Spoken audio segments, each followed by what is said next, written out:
From the Library of Congress and the Smithsonian National Museum of African American History and Culture. Whenever you're good. And we'll roll. Okay. Today is Thursday, September 15, 2011. My name is Joe Mosnier of the Southern Oral History Program at the University of North Carolina at Chapel Hill. I'm with videographer John Bishop, and we are in Albany, Georgia, to do an interview for the Civil Rights History Project, which is a joint undertaking of the Smithsonian National Museum of African American History and Culture and the Library of Congress. And we're delighted today to be with Ms. Shirley Miller Sherrod here in Albany to talk about some civil rights history. Thank you very much for the welcome and allowing us to visit. Thank you. I thought I'd start with just a question about. Hold on 1 second. Oh, Okay, we're on. we just had a quick break for adjusting microphones. Ms. Sherrod, let me just ask you to talk a little bit about coming up in Baker County and your family, your parents. Well, I, as you know, grew up in Baker County, Georgia. I grew up in an area where the family, our family, my grandmother's family, had located sometime either before or after the Civil War. But I picked them up in the county in the census report for 1870. And at that time they were sharecropping. They eventually, and I'm sure that was their purpose, started buying land. And they worked together as a family to do that. So my grandmother had about 12 or 13 sisters and brothers. And she ended up having actually 14 children. So the area, her maiden name was Hawkins. And they actually called the area that I grew up in Hawkinstown. And as I said, we were farmers. My grandmother and her husband, Julius Miller, were given, I think it was 31 acres by her father. And they farmed and continued to buy more land so that by the time they passed on, they were able to give each of their children a minimum of 31 acres each. So, you know, growing up around family, working on the farm, that was the early life in Hawkinstown. And of course, we lived in a county, Baker County had a particularly bad reputation in the area. Now, we learned later on during the Civil Rights Movement that each sheriff tried to make people in the county feel that it was worse somewhere else. But I think Baker County probably stood out even more than the others because of the sheriffs that we had in the area. So during my lifetime, it was L. Warren Johnson, who was known as the Gator. And the Gator had something to say and something to do with everything that happened in Baker County. And he had the county so tight, he had a speed trap set up where you just couldn't ride through without being stopped on the road. And if you were white, you knew you had to pay. If you were black, you had to pay, but you could also lose your life in the process. So growing up in that, in a very, very segregated atmosphere was my early life, you know, going to a segregated school. In fact, the building we had when I first started school in the first grade, they were Army barracks that had been placed there facing each other with a porch between them.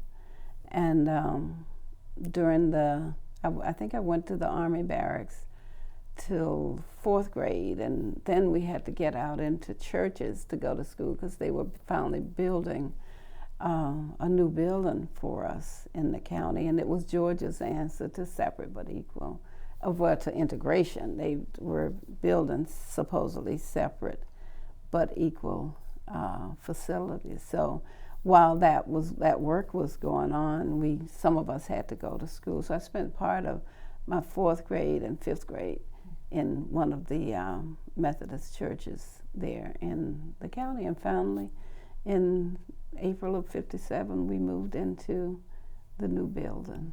Yeah. Siblings? Yes, I have 4 sisters and 1 brother. And the brother, of course, is the youngest. And where did you come in the sequence? I'm the oldest of the group. There were 5 girls growing up, and you know, any man, I guess, especially a farmer, wanted a son. And during those years of growing up, my father gave all of us boys nicknames. I was Bill, you know, so we'd be around on the farm working, and he's, you know, Bill, and he and my mother would have another child, and it's another girl. And finally, during my senior year of high school, my mother kept getting sick. I didn't know what was wrong. And finally, at school one day, my best friend asked, she said, "How's your mom?" I said, "She doesn't seem to be getting any better." She said, "Girl, your daddy was at the store yesterday giving out cigars. Your mama's going to have a baby." He had convinced my mother, try one more time, just one more time for this son. And of course, he didn't live to see him. He was born 2 months after he was murdered. Yeah. Mm-hmm. Your family was involved in the church? Oh, yes.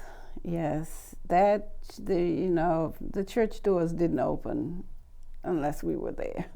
So we were there for everything that happened there in the church. And that church was made up of most of those people who lived in Hawkinstown. There were a few who didn't live in that area. The other part of the church was my mother's family, who lived in another part of the county, but it was mostly family. Mm-hmm.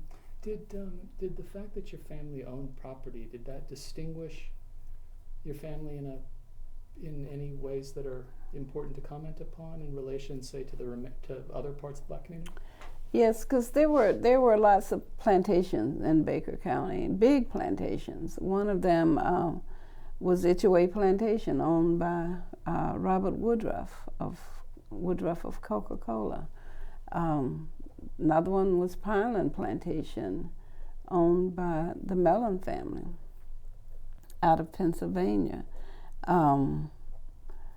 You could tell the kids who lived on a farm that was owned by the family, and I need to sneeze, I'm sorry. No trouble. My sinuses have been acting up today. We're back. Okay. So you could really tell the difference between the kids who lived on land that was owned by the family versus those who lived on the land that's owned by plantation owners or others, especially during harvesting time and even during some planting seasons, because the kids who lived on plantations had to work on the farm. For example, we used to hate it. There was a time when planting cucumbers, there was a buying point put up in Baker County, and it gave the landowners an opportunity to have some income at a critical time, which was in May and June for the farm. So of course all of the landowners were planting lots of cucumbers. So you could tell the kids who lived on land owned by the family, because every other day, Monday, Wednesday, Friday, at noon, our parents would be there to pick us up during cucumber season, because you had to go home and pick cucumbers. And it was so hard to get that stain off your hand, but that was the difference. And looking back, we hated it. But looking back, it was something to really be proud of, because we worked hard, of course, on the farm, and it was a way of also being able to have some of the things that we wanted, like new clothes for school and all. But there was a special feeling even back then from knowing that you were doing something on land that your family owned. Yeah. Do you remember the approximate racial composition of the county? Of Baker County during those days, it was about 60% black. Yeah. Do you have when you think back, are there specific recollections around race relations, say, that might be related to you were born in 48, so Brown would have been 47. 47, excuse me. You would have been a young child still at the time of Brown, 54, but I'm thinking about Montgomery, or were there moments when that question became something that played more on your mind as a child? Well, of course, I can remember, we had the worst buses. We had the hand-me-down books from the white school system. So you'd open a textbook, and sometimes writing would be in it or pages torn out, and you knew those things were coming over from the white school. And there were many times when the buses we were riding in would be so much in need of repair that they would break down. And even I can remember sometimes very vividly the bus being on fire, the fire under the hood of the bus, and someone hollering fire, and people are crawling out the windows and out the back door and the front door, and the older guys would raise the hood and throw sand under there on the fire to put it out. That happened many times as we were in school. And one thing sticks out in my mind during those days. The visiting teacher was the wife of the superintendent, and she walked into, and I was a junior or a senior in high school, I can't remember. I know at least a junior in high school, and she walked into this class. It was a French class, and just made the teacher feel like she was nothing, and just took over the classroom and started writing words on the board for us to pronounce. And it was I just remember feeling so bad for the teacher, let alone us, but for the teacher, the way she just came in and made her feel like she was nothing, and then made us say those words until we said them with that southern twang that she used.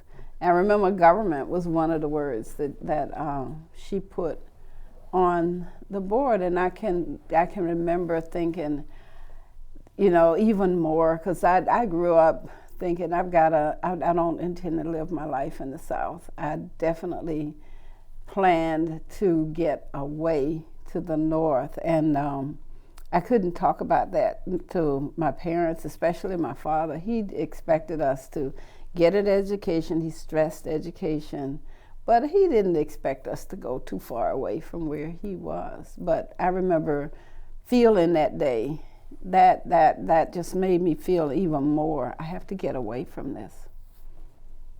Had you traveled outside the South as a... No, not. I during high school, with the what were we called? NHA. We were not, the whites were FHA.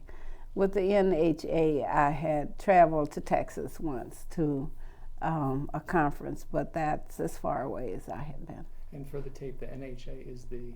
New Homemakers of America. The white girls were future homemakers of America. Kind of paralleling that same structure on the future farmers side. Mm-hmm.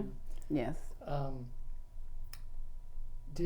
Did you have much contact in after 61 and into 62, 63 when the Southwest Georgia Project began and some folks started to do work in communities across Southwest Georgia? The only we were very conscious of what was happening in Albany, and in fact, if we were not to shop here in Albany, we didn't. And I can remember members of the Albany movement stopping in at our church to talk about what was happening and taking up a collection. We supported it in that way. My sisters and I would always, Daddy would bring us to a black dentist here in town, and here in Albany. And my father and that dentist would always be talking about the movement, and what I realized now, they were also talking about Baker County and how we could eventually get started there. That didn't happen until after my father's death. Yeah. Tell me a little bit, if you would, about how each of your parents kind of navigated these years, late 50s, early 60s, managing lives and a family of children in a context like that. Yeah, my father would talk to us all the time about his years of growing up and how if a white man was driving down the road and they couldn't go around them, some of them would just drive really slow sometime to make them have to go slow along with them. My father would not allow us to work in the fields owned by whites at all. You know, how we could finish doing our work, and sometimes people would hire themselves out to do work in the fields of white people. He would not allow us to do that. He didn't want us working for white people, and we didn't. My father decided at one point that he should be registered to vote. He was paying taxes in the county, and so one day he and my mother and aunt, one of his sister-in-laws, just decided that they would go and do that. And prior to that, though, I had relatives who had attempted back in the 50s and so forth. Their houses were bombed. I remember we called him Uncle Josh. He and a man by the name of Benjamin T. Cunney, we just celebrated his 99th birthday here a week ago Sunday.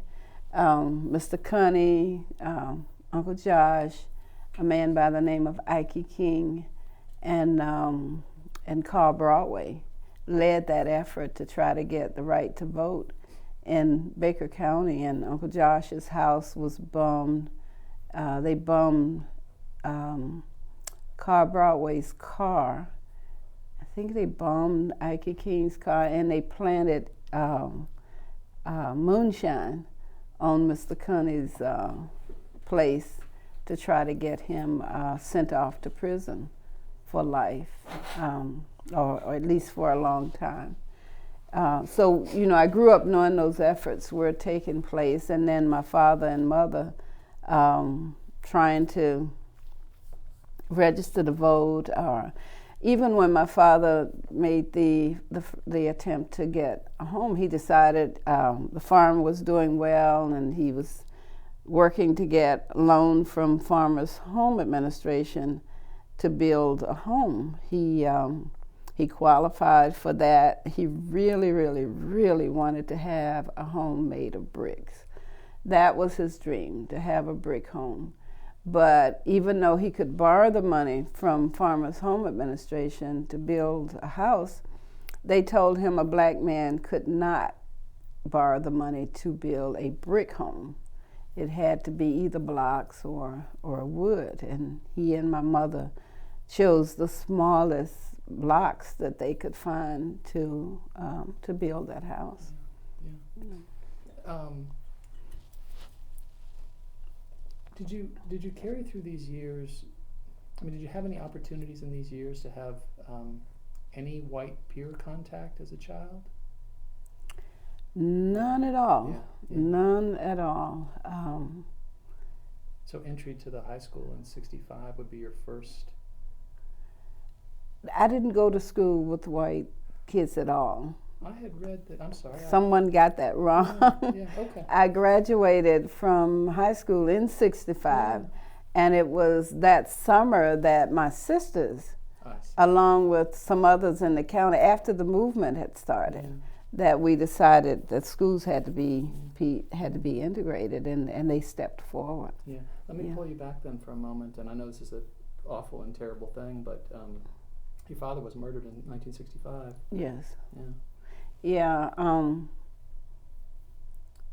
It was at a time in our lives when my father seemed to be really, really happy. My mother was pregnant, and he told everyone it was the boy. In fact, he gave out cigars. That's how my best friend observed it, and could tell me that, my mother was pregnant, because he was giving out cigars to everyone saying, this is it this time, this is the boy. He was having a new home built and having a room built specifically for the boy in the new home. I was graduating from high school later, at the end of that school term, and he was happy about that because now the oldest would be going away to college, and things were going well on the farm. He was really, really looking forward to the future.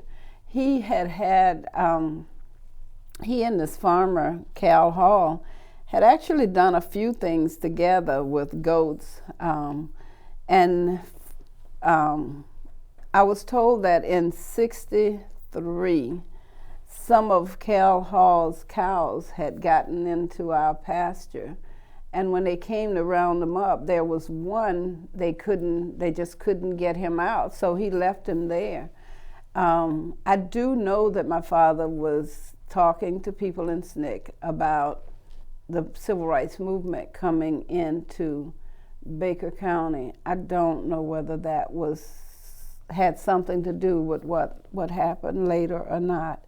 But on the morning of March 14th, which was a Sunday, I was driving the car. We were on our way to church and met Cal Hall on the road. And so I stopped. He stopped. My father was in the passenger seat, so he leaned over. Cal Hall said he wanted to come and get the cow. My father told him, if you come back tomorrow, then I get some additional help and meet you around at the pasture. So we went on to church, and that's exactly what happened the next day. My father took the man he had working on a farm with him. My mother's brother went there, and then Cal Hall, who was white, brought a black man who worked with him. But instead of his cow, he was trying to claim 5 or 6 cows in the pasture, and according to the others there, my father told him no, they argued back and forth about the cows, and my father finally said, I don't have to continue arguing with you about it, we just go to court. And according to them, he was walking to his truck, and he turned around to say something. That's when he was shot. The grand jury, my father didn't die immediately. He lingered for 10 days before he died. So he died on March 25th of 1965. The grand jury, the all-white grand jury in Baker County, refused to indict him for murder. So he was never punished. Now, we later tried to sue him, and so interesting, I was reading some notes. One of the white students we had working with us that summer in Baker County kept a diary and just found it and published his book this year. So he had a firsthand accounting of what happened in that courtroom when during the trial, the civil trial we had against him.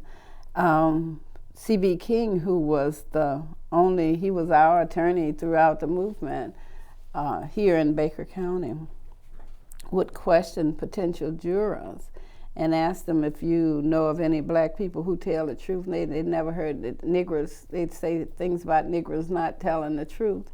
And so each time C.B. would ask that the judge strike that potential juror, and the judge would seat them. And it happened in every case. C.B. would drill them, but they were all seated, and of course, the verdict that we assumed they would come in with was what they came in with. I guess you were 17. I was 17 years old, yes. So the movement started in Baker County that June, and we had our Bloody Saturday, and we confronted the gator over and over. We were also testing, trying to register to vote. The first time I went to the courthouse to try to register, there were 3 of us, and Charles Sherrod was with us, and the gator just pushed us down, pushing us back out of the courthouse. I couldn't register to vote. In fact, I didn't register to vote until later that fall. This was after the Voting Rights Act had been passed. Mm-hmm. Yeah. Mm-hmm. And you went that fall, I guess, to Fort Valley State. Right. Yeah. Mm-hmm. Yeah. How did you manage the transition away from family, especially in a context as difficult as that one? That was so hard. And see, after my father was murdered, I didn't know whether I could go to college at all. He was our means of support. We didn't have money. And that's how I ended up at Fort Valley. One of my uncles, he lived in Calhoun, which was in adjoining county, really stuck with us and stayed with us some, and he decided I should go to Fort Valley and help to get the paperwork done so that I could go to school there. I didn't know whether I could go to college after that, but so it was really, really, really tough leaving my mother and my sisters here while I was at Fort Valley. I hadn't been there but 2 weeks, I think, when I received the call that a bunch of white men had come and burned the cross in front of the house. It made it even more difficult. The good thing is that we were so organized during that time, because the movement had, from June, and this was September, that once one of my sisters got on the phone and called a few of the black men, the word got to the others, and they just came and completely surrounded these white guys with guns and everything. And some of the younger black men who were involved really wanted to take a couple of them out that night, but the older guys, advised them against it and advised them to just allow them to leave. You probably would have been reading about that one had that happened. Was okay, we'll take a look. We're back.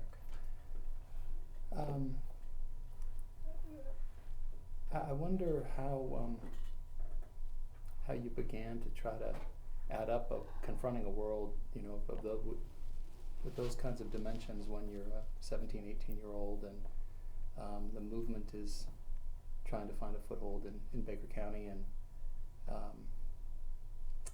what you can recall about your sense of your prospects in your life, and what choices you might make to try to move forward in your life at that point. Well, on the night of my father's death, I had not shared with my family that I really didn't intend to live in the South. I knew that they would have been against that. So I was secretly planning that in my own head, knowing that I didn't intend to live life here, But on the night of his death, as our house filled with people who were coming for support, I just felt, as the oldest, I had to do something. I just had to do something as a result of what happened. So I actually went in away from everyone into one of the rooms, and I can remember that night, it looked like the moon was full because I was sitting there looking out the window praying to God, asking for an answer. I just had to do something, and suddenly it just came into my head that you can give up your dream of living in the North. You can stay in the South and devote your life to working for change. And I can remember once that came to me, I just felt such a calmness. Now, I didn't know how I would go about doing it. We were not active in the civil rights movement at that time because the movement had not started in Baker County. But just coming to that conclusion made me feel like I could go on because I had a game plan. And it didn't become clear to me how I could do that, how I could carry out that commitment until I was in my first mass meeting. And it was during my first mass meeting when I saw people who had every right to be afraid. People who were living on Itchaway Plantation, Pineland Plantation, and on the farms, other farms owned by white people in the area, not being afraid. You know, the strength we gather from each other, being in those meetings and planning and deciding to fight together. Once I saw that, I knew that this was a way I could fight back. Who were some of the early movement folks in the county you met early on? Well, of course, Charles Sherrod. Back then, he had people like Ed Anderson, Bobby Jones. There were a whole list of white students who came, who were there that summer. Reverend Wells. Can't think of some of the others who were with him during that summer. Isaac Anderson, yes. Yeah. Mm-hmm. What were some of the first things that you did in stepping forward to find some place for yourself in that movement? Well, of course, the marching, attempting to register to vote. We had decided we had a trip coming up to Washington. We worked on it for several weeks because we were to testify before some members of Congress and march. We were going to march at the Justice Department about the injustices in Baker County. So we were having mass meetings and then working on the plans for getting a group of people to Washington, raising money. I'll never forget the Sunday night that we met at the church in a mass meeting, and then that caravan that included 5 carloads of people were leaving from that meeting.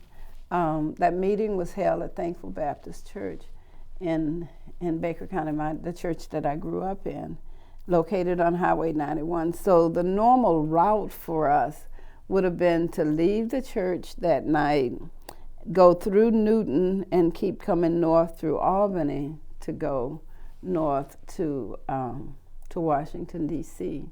But we knew the gator would be waiting on us from where we were at the church, somewhere between there and the Baker County line. So we assumed that he would be waiting somewhere north of Newton, between Newton and the Baker County line coming to Albany. So we drove in a caravan to Newton, but we went east into Mitchell County, and then we went north, coming on this way, and driving through the night. My little Aunt Josie, she was probably 5 feet, if that tall, but just a firebrand. She was driving one of the cars. We were going through North Carolina, and she had some kids in her car who needed to use the bathroom. And so she ended up stopping on the side of the road, and in her attempt to catch the group, she was driving a little fast and was stopped by a state trooper. So he's shining the lights and asking her where was she going, and she told him she didn't realize she was driving that fast, but she said she was trying to take these kids up there to see the White House. You know, they had never been, and so she gave them that story. It's so fun. Oh my goodness, I'm sorry. We're back. Okay, so Aunt Josie, you know, she's just telling this cop how she's trying to get these kids up there to see the White House, you know, and he just let her go. She was the same one who, when on Bloody Saturday in Albany, when they were beating Sherrod so bad, she threw her body across him and said, you know, and told him to stop before they kill him. You know. Did you protest then outside the Justice Department? Yes, and we testified. I saw a little clip, a little news article from that. Well, one of the things, the Gator, they said he was saying back here, if he had known, we would never have made it, you know. So we were able to pull that off without the word getting to him. And I can remember Conyers was in Congress, and he said that we needed protection going back to Baker County, you know. Yeah, yeah. What, do you have a sense of, did efforts like that in that moment, did they feel as if they might actually generate some response? Did you have a sense that the national government might respond in that context with any? It was so hard to know. Just we always call, you know. When I went to try to register to vote and couldn't, you go back and you call the Justice Department. But you knew that many of them who were from this, who were working for the Justice Department were from this area, and they were not going to do but so much. When we took my sisters up to try to get them enrolled in school, the Gator was there to stop us. So what do? You go back and you call the Justice Department. And in some cases, they would do what they were expected to do. You could never totally count on that. But in some cases, they would. Now, the result of that what we were doing that summer actually led to getting an injunction against the Gator. You know, that's what finally stopped some of what he was doing. He couldn't just openly do it. I think at one point they reported in the Constitution his speed trap was generating about $150,000 a year just for him on the road. You know, so a lot of that stuff had to stop. Before that, it looked like he could just do any and everything he wanted to do and would always get by with it. You would be at Albany State, at Fort Valley State for 2 years. 2 years. And then come back this way. What was the extent to which you were able to kind of maintain a close contact with your family and? Oh, I was here every weekend. Okay. Coming back, you know, and writing and, you know. Yeah.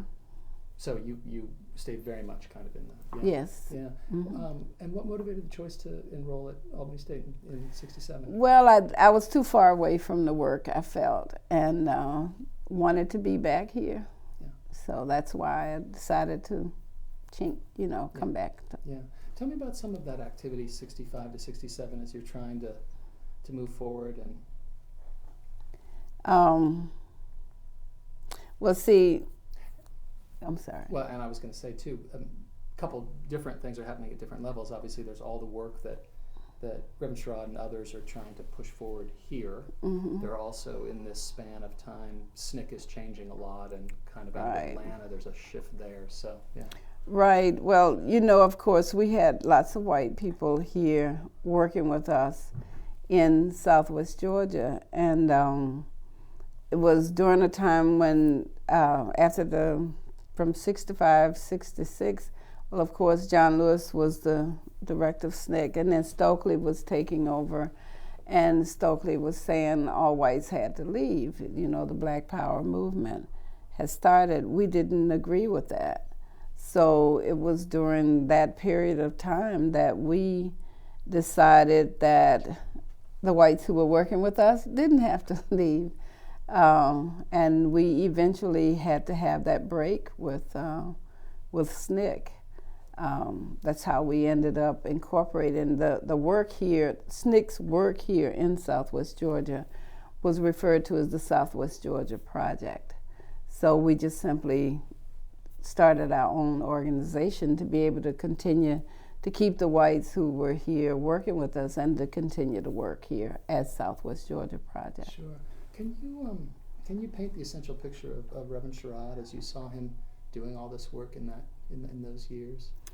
I tell you, he seemed to be fearless. He had been beaten and threatened so many times, but he was so focused on change for this area. And I guess that's what I saw in him. And I definitely wanted change in the area. I had made a commitment to stay in the South rather, to work for change.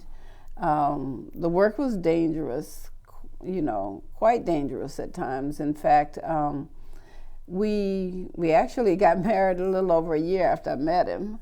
And it was the summer of '67, I believe. We had a place here in Albany, had lots of students that summer, both black and white, here working. We were printing a newsletter one Saturday morning when all but one person had left to go out. I was not feeling well that morning. We had this young child who hung around us a lot. He came every morning. His name was Grady Christian. He stuttered, but it was just like he was our child, so to speak. He stayed there with me. And I'll never forget that morning. I heard these people come up. I knew they were white from the way the voices sounded. But we had white people with us all the time, so it wasn't, it didn't disturb me at all. But they were asking for him, and Grady was stuttering, trying to tell him. So they asked him rather to come go with them to look for him. They left and came back, and I was in the bedroom. That was the only space we could call ours in that house.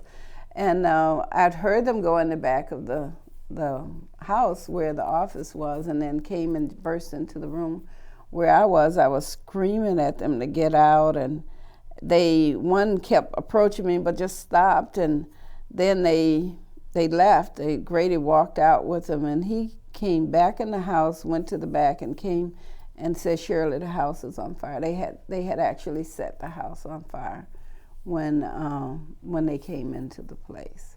Now, the fire department came, the police came, of course, and there was no attempt to even look into it.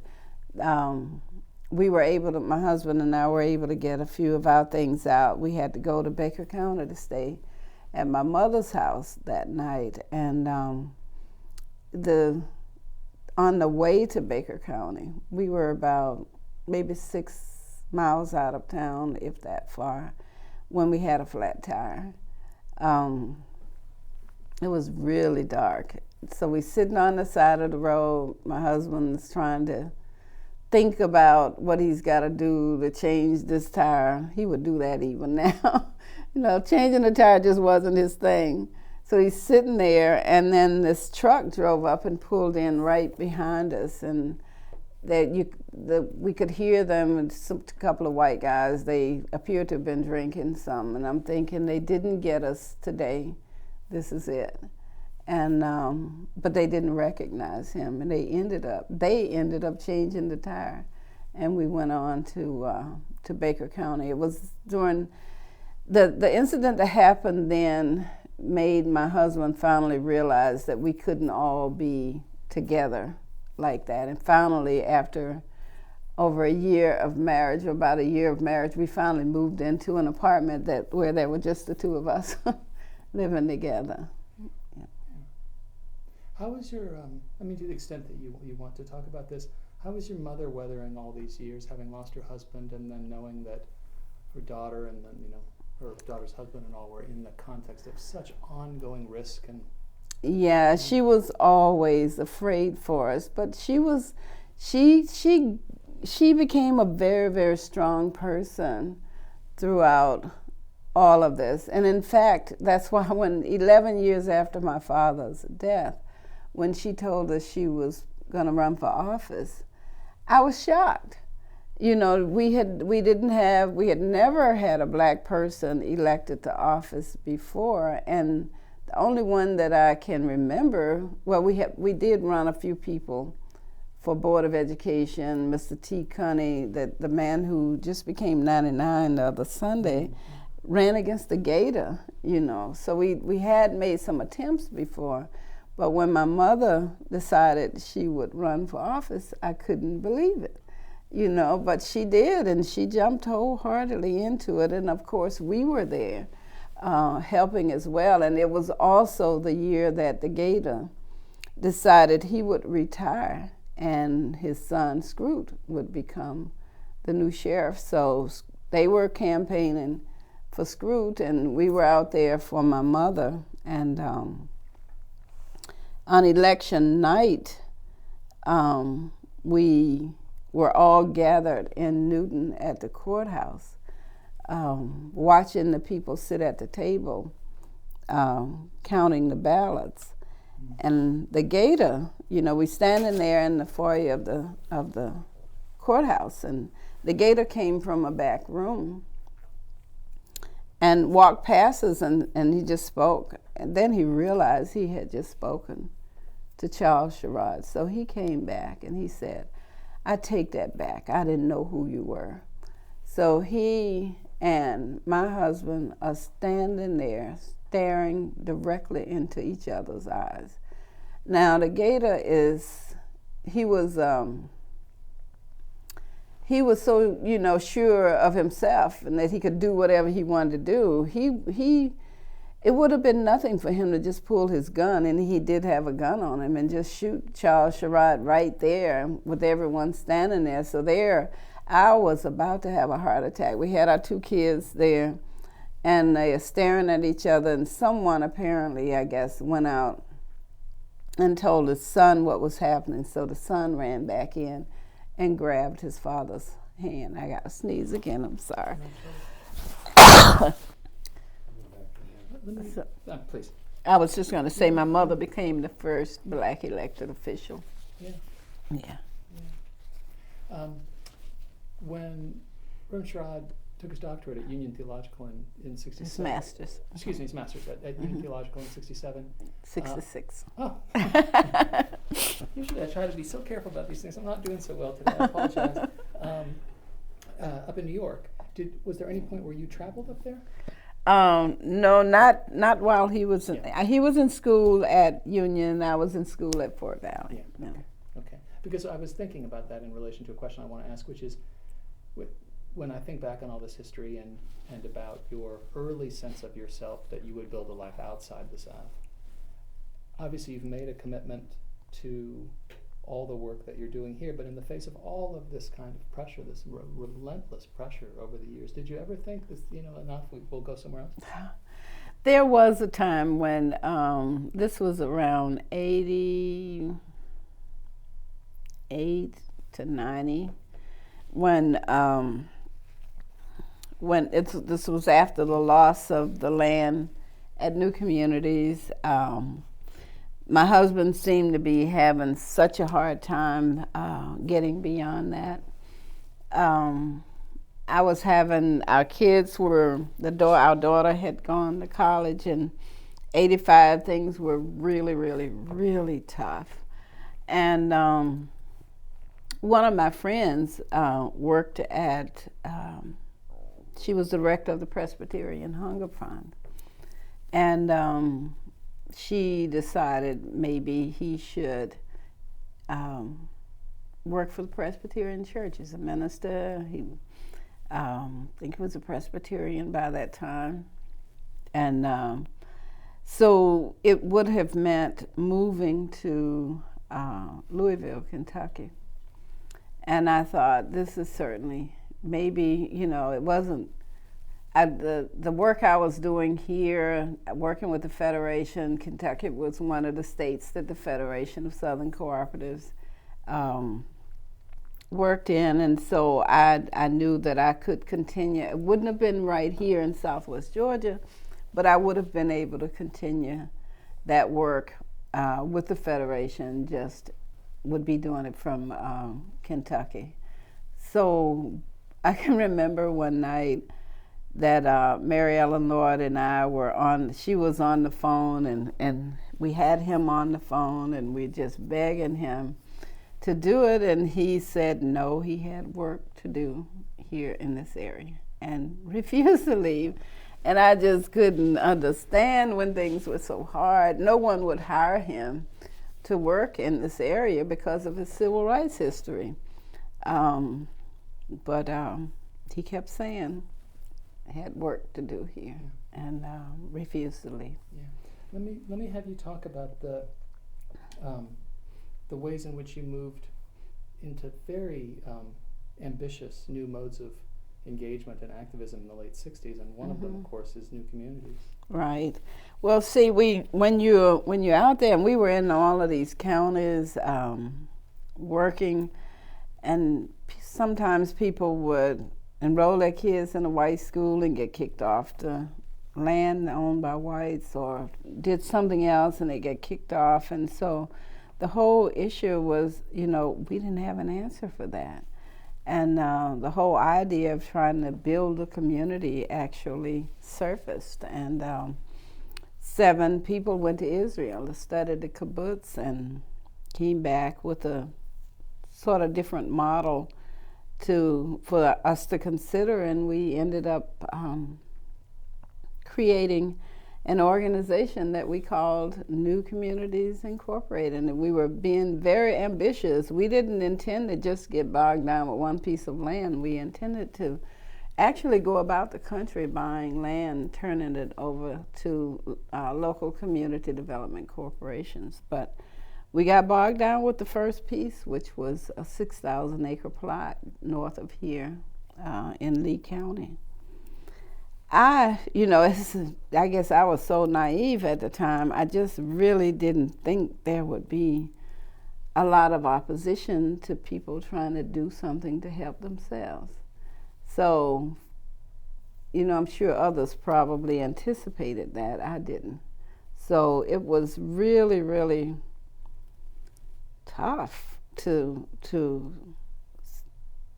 actually have to experience the things that were done to us during that time. Unbelievable looking back. Yeah. But it would seem that, you can look at the climate today and see some of the same thing. You're trying to help yourself. You would think there wouldn't be so much opposition to that, but it was such a threat to people at the time, and I realize that now. Yeah. But we just jumped into it wholeheartedly. Can you say a little bit more about that vision? You've suggested it. But. Yeah, we had big plans. In fact, we were able to get a planning grant from the Office of Economic Opportunity in Washington to plan this community. And that was I can remember feeling so good, so free. As we went through that process, they called them charrettes, where people who actually were going to participate in this new community helped to determine what that community should be like. So we had all of these sessions talking about housing, and where the villages would be located. And we had experts working with us to make that determination about where villages would be located, what kind of educational system we wanted. I mean, we could dream what kind of health system, where industry would be located. We had the railroad going through with a spur onto it. What kind of farming we would do. How we would do that farming, treating people the way they should be treated. So we had a farm committee to deal with the farm, an education committee to deal with education, a health committee to deal with health issues and so forth. And for example, with the farm committee, we knew that you needed someone, and when you're out there working, you need someone who's the last word out there, so a manager. But the actions of that manager could always be brought into question at the farm committee meeting. And all of the people who were working on the farm, plus 3 members of the board and the farm manager, were the ones who were members of that farm committee. So the farm committee met every Monday night, because it was the most active after we didn't get the funding, after the funding from OEO was blocked by the governor for the state of Georgia. It really threw us into a situation where we were faced with foreclosure. And once we worked through that and were really rolling, we couldn't build the houses, we couldn't implement the other plans, but we could hold on to the land by farming. and that's what we did. So the farm became the major activity for the farm, and we were doing some very innovative things back then. The way we treated people who worked on the plantation was just totally different. I can remember we called it the big house. We looking at that house now, it was just a brick house. But you know, people would naturally think my husband and I would move into the big house. That's not the way we operated. The farmer, he was actually a mechanic. The person who had the biggest family should move into the house. They moved in there, but the wife thought it was too much house, and they moved out into one of the other houses. But it was never a thing where Sherrod and I, my husband and I, would be the ones to move into something like that. That's not the message we were trying to send out. We were not trying to recreate something that modeled what was already there. We were actually trying to build something that was new and different and equal, you know. And so it meant so much to us to have that place, that land that was owned not by me, not by him, but by us. You know, it was a land trust. Yeah. What was the mechanism of initial financing? Actually, Slater King, who was C.B. King's brother, had lots of connections and was able to, through those connections, put together 1 year financing, because we had been assured by OEO that we would get the funding from the government and could really move on toward building this dream. But when Lester Maddox vetoed the money from the federal government, and we therefore didn't have that, that's why we faced foreclosure. For a couple of years, Prudential Insurance Company held the first mortgage, and but we were, through lots of different creative things, able to put together the better financing so that we were more secure with the land. You mentioned that some folks visited Israel to kind of look at the kibbutz model. Mm-hmm. Can you talk about some of the other, and you have a little bit, were there any other models in the United States at that time that you could turn to as inspiration?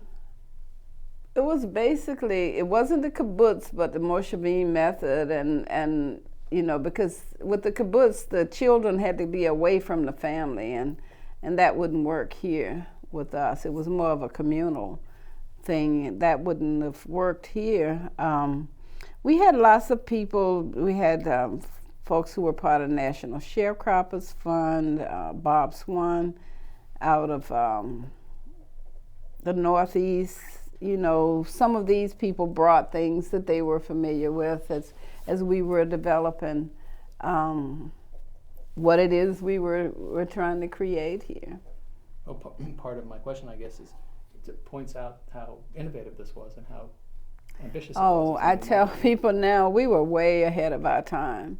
You know, the things the land trust, you don't own the land, you get a renewable lease, and so that's one way white people in the area were trying to divide us by telling people who were involved, you won't own anything there.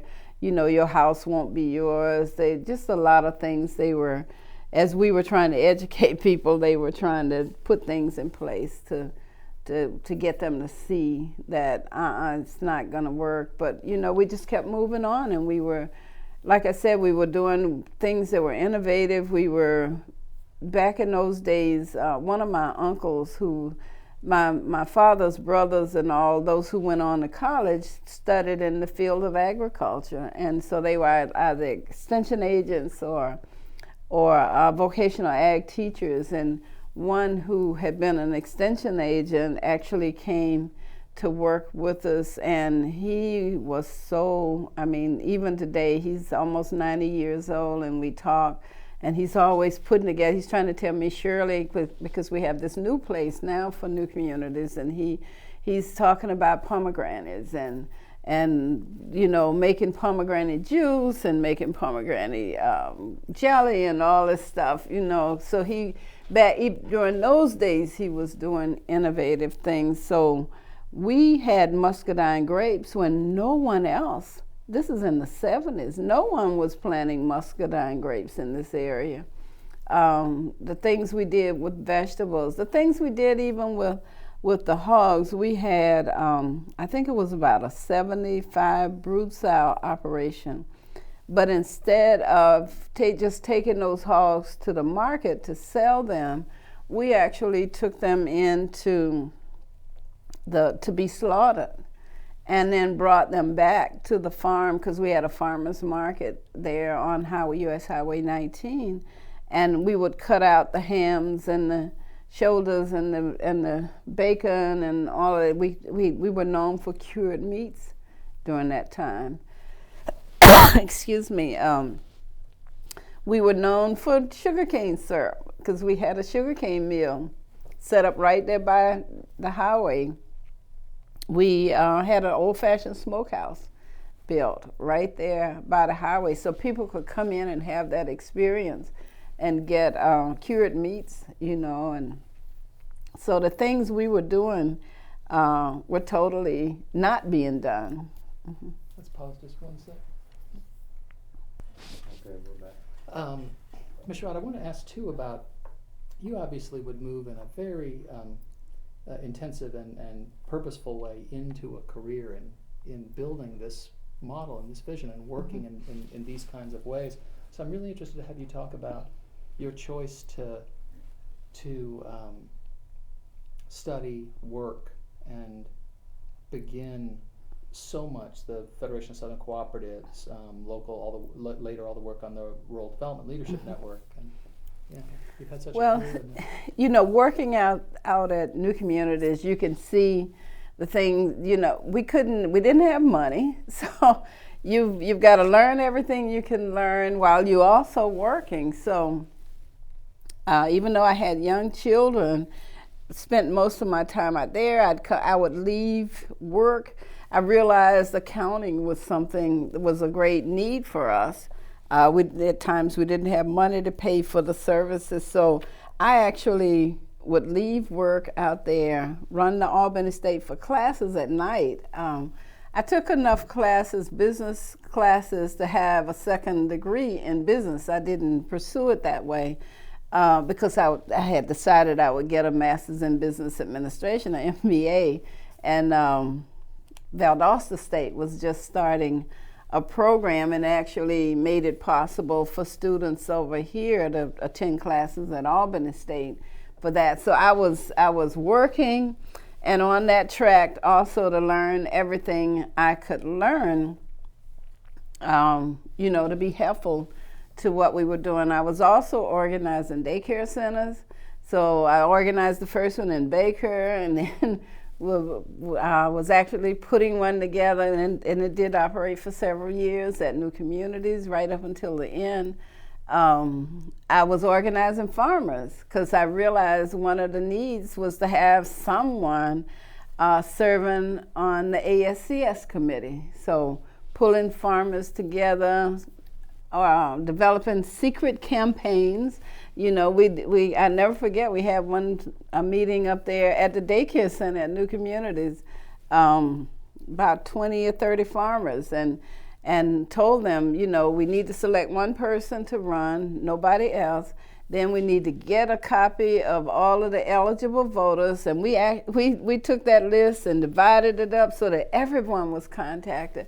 And then I remember on the day of election, I couldn't stand it. We just had to stop by. There was a black girl working in the office, and she came out to the vehicle and said, "What is it looking like?" She said, "Well, a lot of their ballots are coming in and not signed on the back and so forth." We actually elected the first black person to that committee. So there were just so many things you had to do while you were still working to get at many of the problems that we were facing. So you need to learn everything you can learn. You need to work hard as you can work. And it was when I became involved with the Rural Development Leadership Network, we were facing foreclosure at New Communities. We ended up we were not borrowing money from the government to farm, but after the first drought, I think it was around 76, we didn't go even that first year of drought to try to borrow money. But after the second year, we had to go and try to borrow money to farm. And my husband, my uncle, and one other person went over, and the county supervisor said, you'll get a loan here over my dead body. So that put us in a 3-year fight just to try to borrow emergency money for the farm. And with the size farm we were operating, 3 years was just too long to go because we kept experiencing drought. So it was, we had nowhere else to turn. But when my mother used to always say that her father would not borrow money from Farmers Home Administration because he felt it was just a way to take black farmers' land.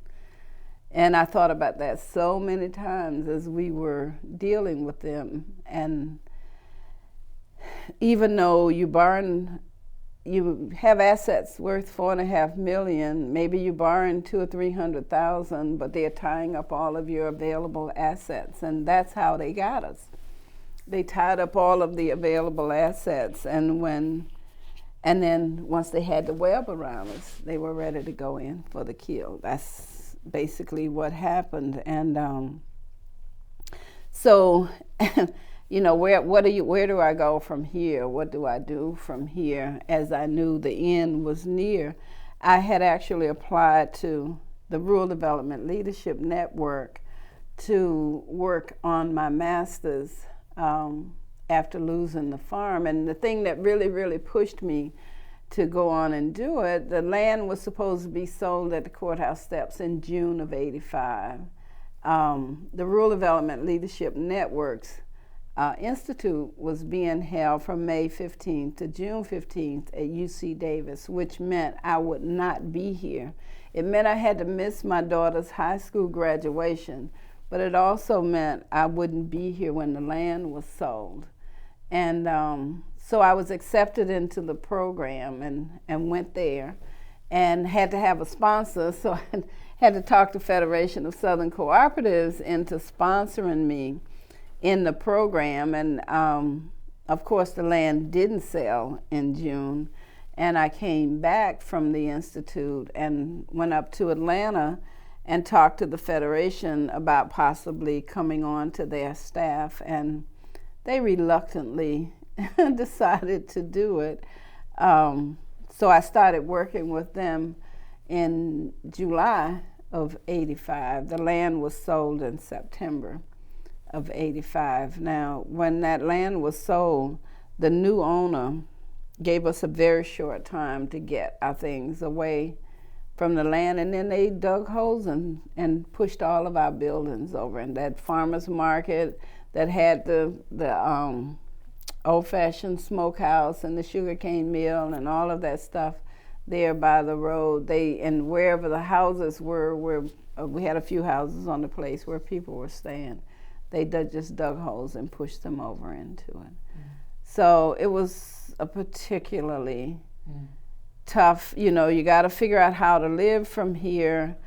Daughter in college already, starting the master's program, starting with the Federation. Federation didn't have a real presence in this area of the state, so I didn't have an office. I had been hired and I had to develop a program for work in this area with the Federation, and I just got busy doing that. In the meantime, we were also the Slater King Center, a rehabilitation program. We were getting that going. So again, just you couldn't stop. You just had to keep going at things that needed help. So where I didn't have new communities anymore, I poured all of that into trying to develop programs for other black farmers in this area. Yeah.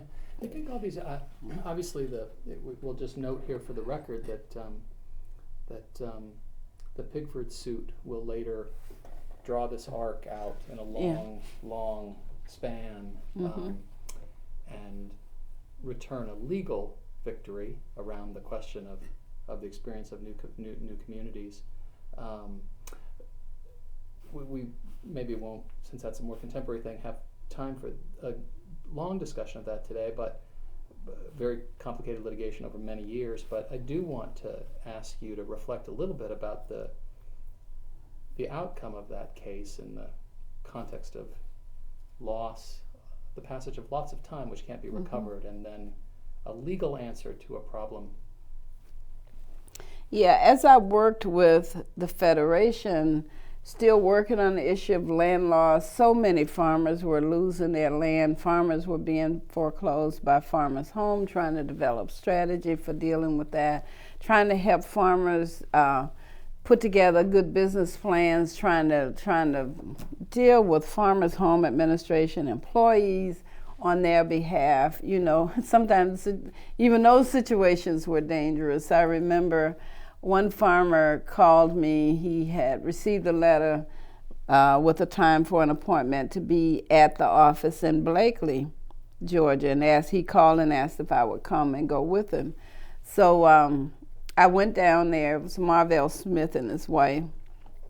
We met there at the office, and when we were called in to talk with the county supervisor, he sat there and just, oh my God. See, one of the things I had to do was learn the regulations and better than the folks in those offices. So I knew the regulations, and anyone who worked with me had to learn regulations. So we're in there, and this guy is, he's just talking on non-stop, just on and on.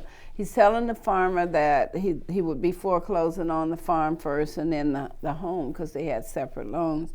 His wife started crying, you know, and I'm wondering, when is this man gonna ever stop? So it looked like he wasn't. So I just stopped him, because he wasn't citing current regulation. He couldn't do what he was telling them he could do in the way he was telling them he was gonna do it. So I finally stopped him and said, will you put that in writing? And so he pushed back from the desk and started looking at the floor. And he eventually turned his chair all the way around, looking at the floor, and then looked at me and said, I ain't putting nothing in writing. So we just started arguing, you know, and arguing. I don't know what finally stopped us, but we did. And then he told Marvell Smith that, you know, patting him on the back. Mr. Smith had a sinus problem, so he coughed a lot. And so he's telling him, you need to do something about that, you know, and but you'll receive the notice in less than 6 weeks. And he did, but we fought him so.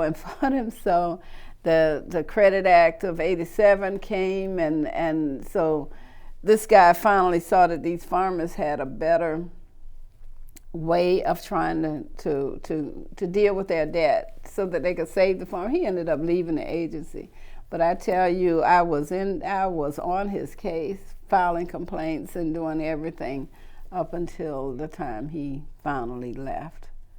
You know, but so looking at the loss, you know, experiencing the loss ourselves at New Communities, and then working with other farmers, and then with the Federation, working with so many more, not just here in Southwest Georgia, but across the South, we kept realizing we had to do something about the land loss that was taking place. And so we would get with other organizations and talk about it.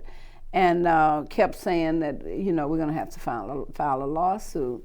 So finally, we were in a meeting in Atlanta, the Federation Land Loss Prevention Project out of North Carolina, Farmers Legal Action Group out of Minnesota, and we decided, okay, the time has come.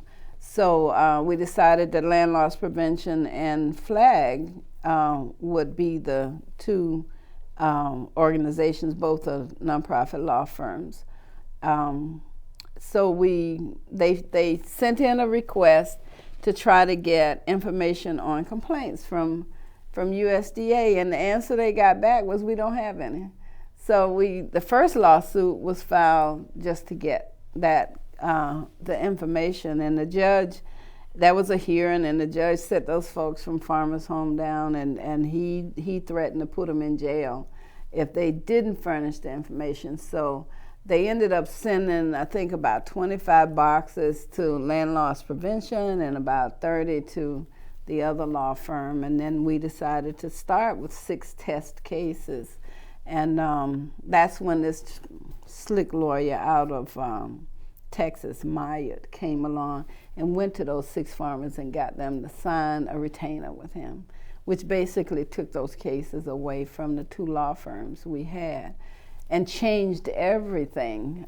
Those cases were eventually won, but he was eventually disbarred based on what he did in those cases.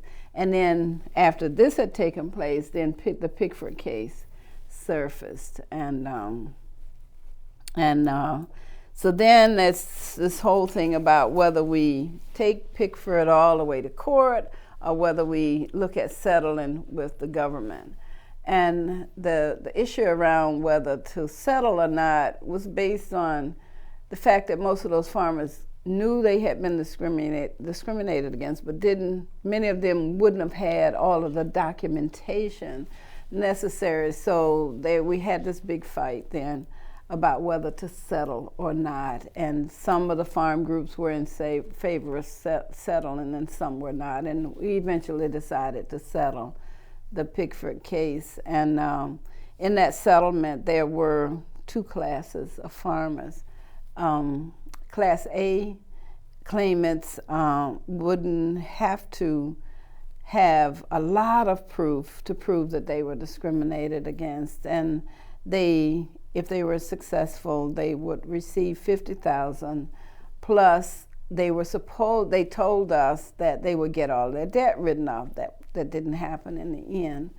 And then Class B were farmers who had more documentation of the discrimination and therefore would get their 1 day in court to prove their case. Yeah. So none of the farmers were trying to get rich.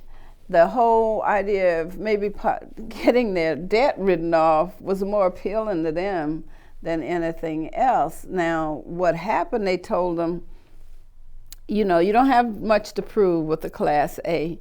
So maybe they were discriminated against trying to get an operating loan, or farm ownership loan, or even a housing loan, but they only used one instance of discrimination because it wasn't supposed to be that difficult. And what the government later said, we'll only write off the debt for the type of discrimination you receive. Well, they could have cited many of them, but they only used one. And so in the end, the government got them on that. And they were supposed to, if they were successful, they were supposed to get $50,000. They would get $12,500 paid to the Internal Revenue Service as taxes on the 50. But in the end, the government taxed the whole 62.5. So lots of things just went wrong with that. Because they were not trying to get rich on this, out of roughly 22,000 claimants, because one problem was that the word didn't get out to everyone. There was no announcement, so that's why so many of them didn't hear about it in time. You only had 6 months to file a claim. So during that 6-month period, there were roughly close to 22,000 who filed a claim. And because A was so simple, most of them, I think only 180-something, filed a Class B claim in Pickford. Yeah. And that's Pickford 1 as we refer to it today. Yeah. So at New Communities, I was so busy helping farmers, not just here in Southwest Georgia. I went as far as Texas with the Federation, trying to explain to farmers. But I was driving from Alabama one night where I had been over there working, and just thinking about the day. I never forget, I was over near Eufaula, Alabama, when it suddenly dawned on me. We were farming in 1981 at New Communities. It meant we could file a claim in Pickford. 3 months had gone by, and it had not occurred to me one time until then. Couldn't wait to get home. Didn't have a cell phone or anything. I couldn't wait to get home to tell my husband that we could file a claim. I just burst into the house telling him we can file a claim in Pickford. So we had problems because when we had to move our stuff from the farm, we placed them in different places here in Albany. We had had a flood in '94 and lost some of that. And but anyway, this was 1999. We were able to get into that courthouse out there in Lee County to start. See, we left and didn't look into what happened. Oh my goodness, when we finally were working on the claim, we saw exactly what happened. They were letting big plantations out there borrow money that they were denying us. We had no idea, just no idea.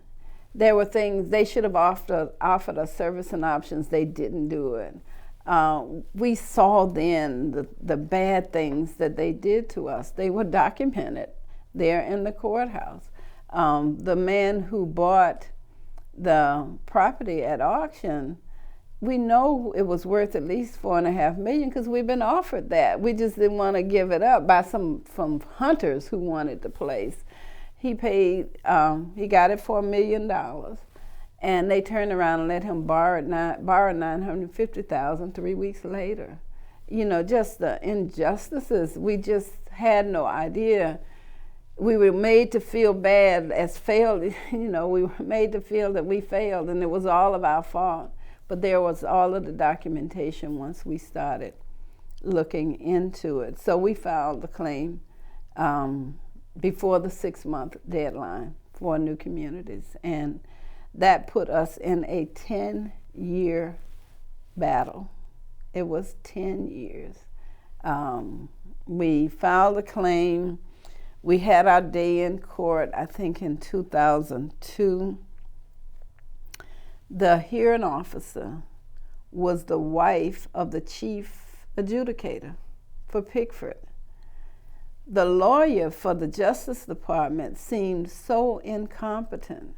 In fact, that morning when we went to that room where our hearing was being held, when the court reporter walked in the room and started setting up, she looked at my husband and I and said, "Who's the lawyer for the Justice Department for you all?" And we said, "A woman by the name of Margaret O'Shea." And she just looked at us and said, "Oh, you are lucky, lucky, lucky." We had no idea what she was talking about. Didn't ask her to explain. When that lawyer came in and started, she was making so many mistakes. But the strange thing is the person from Farmer's Home was telling the truth. And so she saw her case going down the drain. She called for a break, took him out of there. When he came back, he was lying. So he and I had done some stuff working together. He was working from the agency. I was working for the Federation, helping farmers. And he couldn't even look at me. He couldn't look me in the eye after that, never did. Because she threatened him, and he came back in there just lying through his teeth. So anyway, we left because she did such a poor job that the attorney, she even threatened the court reporter that day and told her, "I pay your salary." And she was trying to make her do whatever I can't remember. So anyway, when we left, we knew we had won the case. If you had been sitting in the room, you said, "They won that one." We were shocked to no end when that was in July. In October, we received a letter from the hearing officer saying she ruled against us. We couldn't believe it. Now remember, she's the wife of the chief adjudicator. So our lawyer decided, Pillow Talk got us, that they couldn't pay out that kind of money at the beginning of Pickford. So then we had to appeal to the monitor's office. And the judge set up this process so that farmers could appeal to the monitor. The monitor couldn't receive any new information, but had to look at everything to see if there were any mistakes that would cause a miscarriage of justice. Excuse me. The monitor was a friend of mine. She had to recuse herself. So she had to find someone else who could handle our case, and she eventually did that.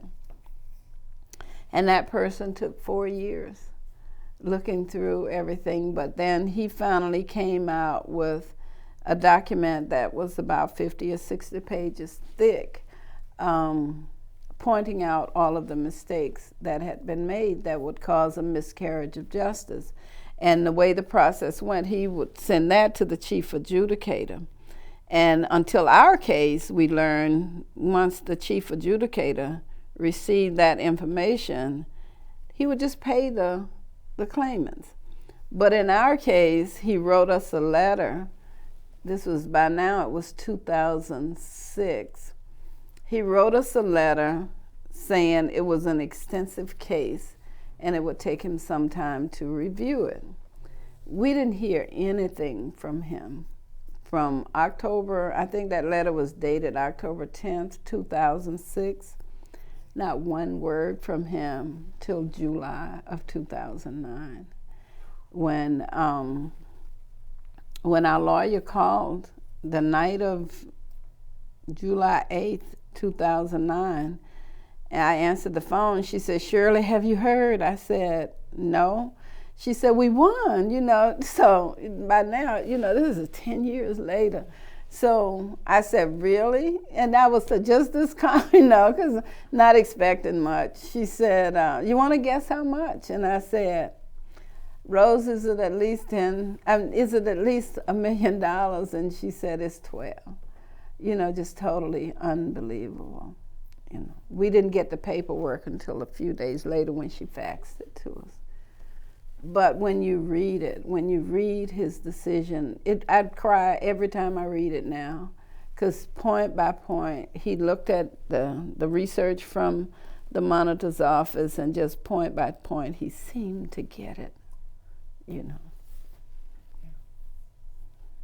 What have those resources allowed you to do here as you look ahead? Well, we knew we would buy more land. The dream continued. And we started, once we got over the shock of it, we did, people who lost their positions when we lost the land, we made sure they got a little of the money. But we knew that we intended to buy land. And we started looking. And the lawyers locally that we had, I never forget, one of them said, "Let me take you out here to look at this plantation." And I'm thinking, plantation, So we went out and looked at this place a few miles out of town that had been set up basically for hunting. It had several cabins on it that could sleep maybe about 35 people, and had other things set up, but it was all geared for hunters.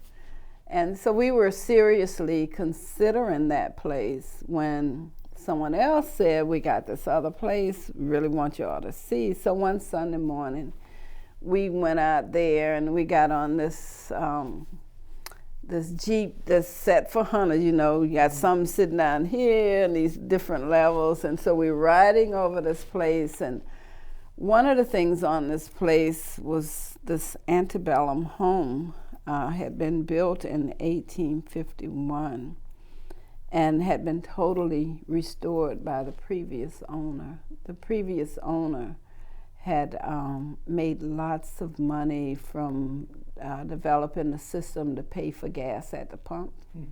So he had lots of money, and he poured it into that place because he was putting together his dream place. So just in that antebellum home alone, we've heard that he put about $3 million just into it. But there are cabins, there's a lake, there's a farming area. It comes right up to, the property line comes right up to the city limit of Albany. And I remember feeling, antebellum home, why would we want that? I was just totally against it.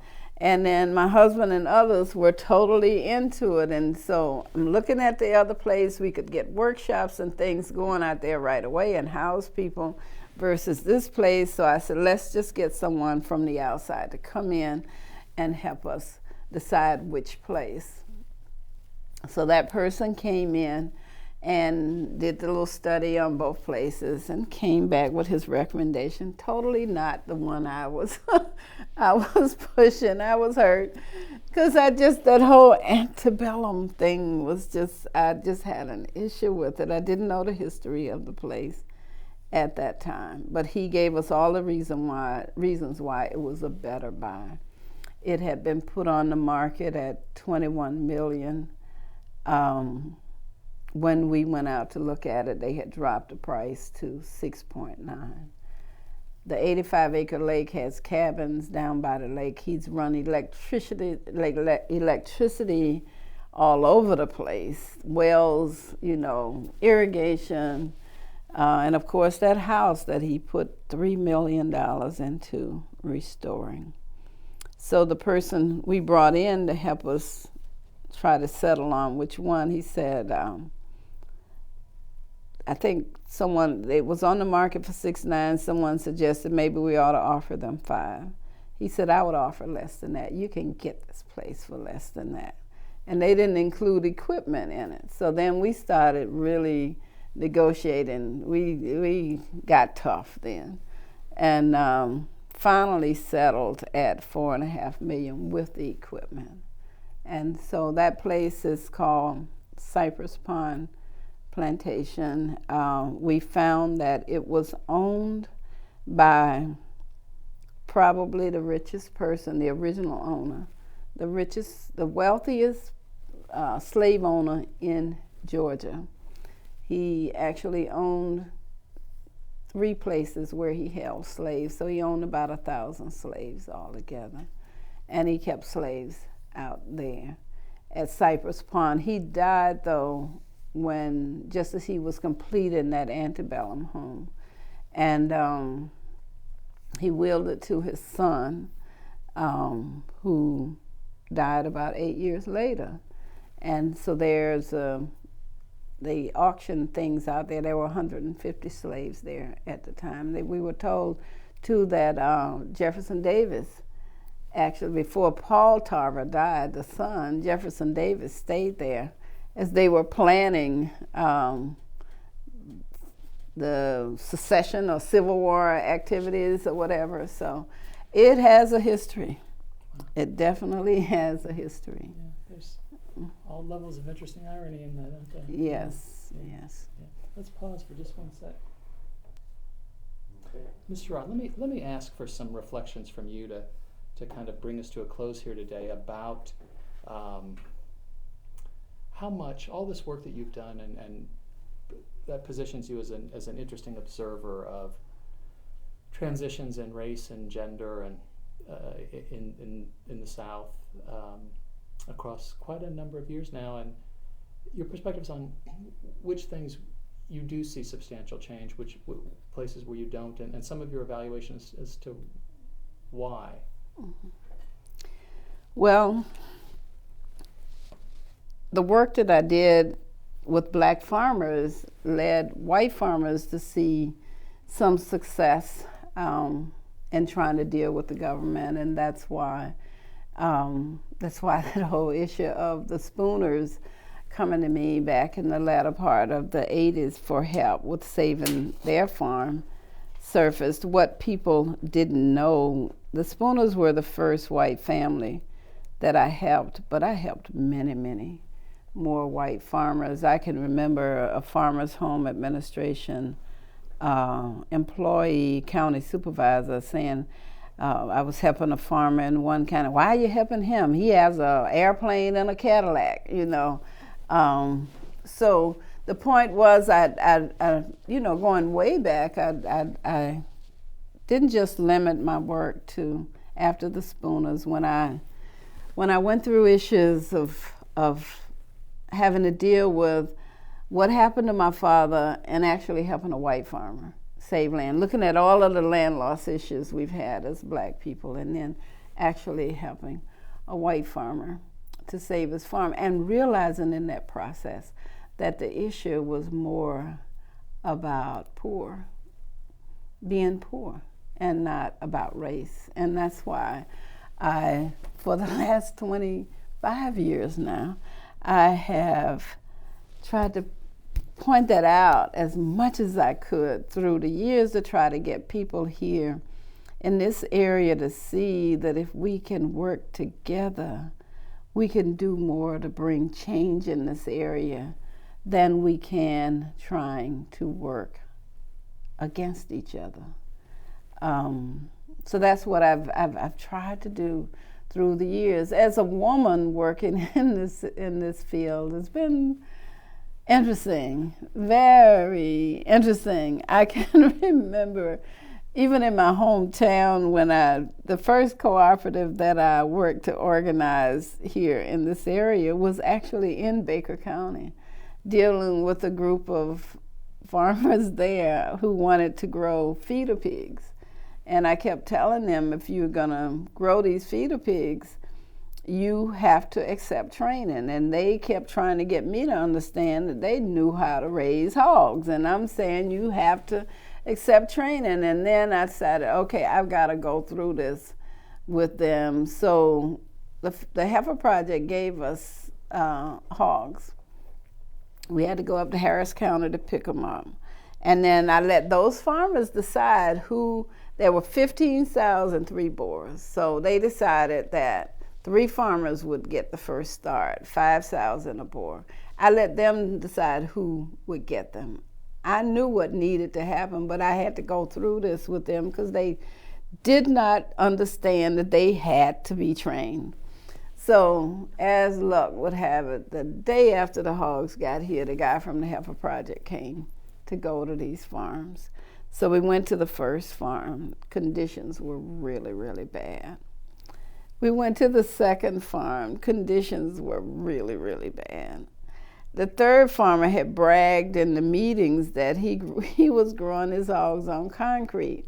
And I almost told that guy from the Heifer Project, we're about to go to the best farm now. I'm so glad the Lord kept my mouth closed. Because when we got to that farm and I saw the conditions there, it's like, oh my goodness. The farmer took us, he showed us where he had the hogs he had just received, lots of glass and stuff out there in the pasture. And then there was some water out there. He said, you know where that water's coming from? I said, no, where? From my kitchen sink. I'm like, oh no, he didn't say that. And then he said, you want to see my hogs, my other hogs? And of course the guy from the Heifer Project wanted to see him. So he took us to where these hogs were growing on concrete. The concrete had broken up, and so it's a wonder they didn't get cut. And so he had water streaming down and sprinklers from the top. It was going out of that little pen, and other hogs were out there wallowing in that. And then he said, I got some other hogs up here, and they were under a trailer, a peanut trailer on the shed. And so he kept calling the hogs, didn't come. He had some food out, they didn't move. He went and kicked them, and they were they were crippled. I said, oh. So the guy from the Heifer Project said, there's some serious problems here. I said, let me tell you what they are. I wanted him to know I knew better. So I said, what I will do is get some training started right away. So after he left, I called Extension, and they gave me the runaround. It was the University of Georgia Extension. So that's okay. The very next meeting, I started the training myself. So when I started talking to the farmers about when to castrate and clipping our teeth, and they, oh, you know how to farm. I didn't ever have a problem again after that. And so through the years, many, many farmers, I've had farmers who wouldn't buy a tractor unless they came and talked to me about it, because I did business plans, and when I got staff here, helping me, I made sure they knew how to do business plans, and then we would go with them to those local offices so they knew their lifeline to money was through us, because we knew the regulations, we knew we could do the business plans and actually help them to get the finances and other things that they needed to. So I didn't. It was an interesting situation to be in with these male farmers, and being a female. leading that effort. And many of my efforts, I was talking to someone who was here from USDA in June, and I took that person down to see the commercial kitchen that we started, and that when I think I told you we moved into that new school building in April of '57. When the school system built a new school, I encouraged the community to work together. I wanted that building to still be standing. And so we created a nonprofit, which was only the second one in Baker County. And in that building today is a commercial kitchen, a worker-owned sewing co-op, an after-school program, Head Start, just a bunch of stuff happening in that building now. So I took this person down there to see it, and I said, I would take you up to the pecan operation, and I told about how Ben & Jerry's wanted to help with the problem of black land loss, and told Ralph Page at a Farm Aid concert, we'll buy a product from your farmers to go in the ice cream. And we settled on pecans and how I organized farmers to be able to do that. And in the process ran into racism because we needed to contract with a company to do the processing of the pecans. And everywhere we went, they said, tell you what we'll do. We'll buy the pecans from black farmers, and we'll sell them to Ben & Jerry's, and they can say they have pecans from black farmers in their ice cream. So Ben & Jerry's had to get their own supplier to do the processing for us. They paid premium price, plus they paid market plus a premium price. I got farmers to save half of the premium price toward getting their own facility, and then so that they acquired that in '97, and it's still operating. Women are operating it now. But so I was telling this guy that, he said, you know, and we were riding along in my car, he said, I have heard that story many, many times, but I heard that Ralph Page was the person who did that. You know, so a lot of my work got, you know, I'm out here working, trying to bring change, not really trying to get the credit for what I did do, and in many cases, because I was working in organizations where the leadership was a male, that work became known as theirs. Any young women farmers in the? We're trying so hard now to actually. There are a few, but that work that you see going on down there, and some of the work in this room is geared toward bringing some women back into agriculture. Yeah.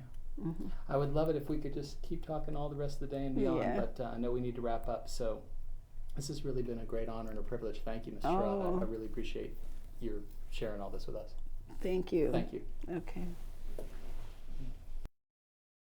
From the Library of Congress and the Smithsonian National Museum of African American History and Culture.